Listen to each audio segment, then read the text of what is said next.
Hi neighbor, Dusty here. Well, I've got some Harbor Freight channel locks.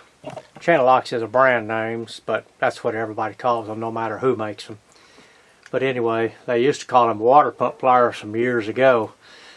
But, you know, these are okay, but it's got this loose handle, and they're all like that.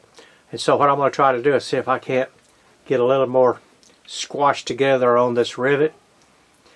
What happens is, over time, the teeth, the other set of teeth will start jumping across these, and then you end up throwing these in your box way back in the back that you never want to use them again.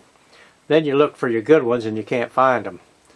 So anyway, we're going to see what we can do about taking some of the slop out of this thing. Shouldn't be that difficult. All you need is a hammer and a anvil on your vise, and I think we can do it. Got my horseshoe hammer here, so let's see what we can do with this thing.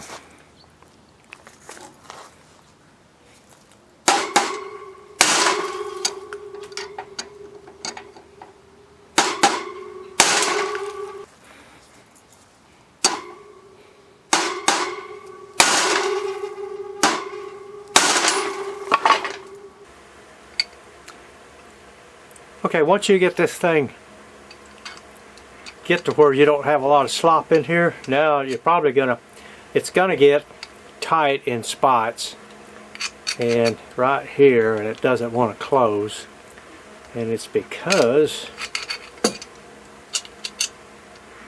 this area right here is fatter than this down here, so this comes over here.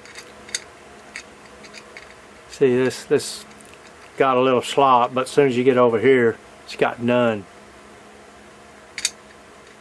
You got to have something to give it a little. So what we're going to do, we're going to file this down so that we'll have enough to where this will come. I mean, we'll probably never use it this wide anyway, but there's always a chance we might.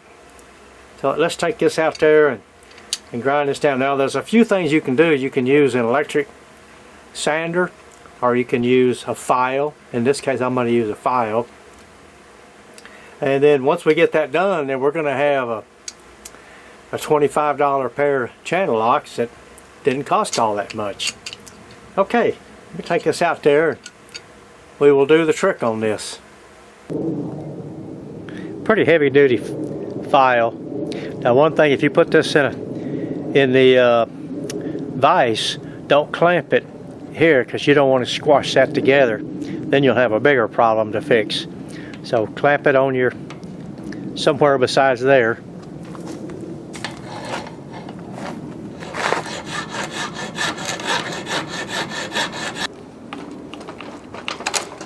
We still got a little bit more to go.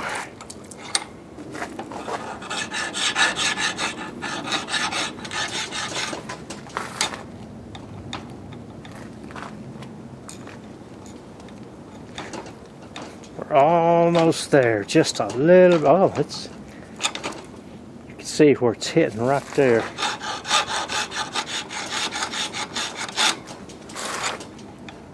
Oh yeah.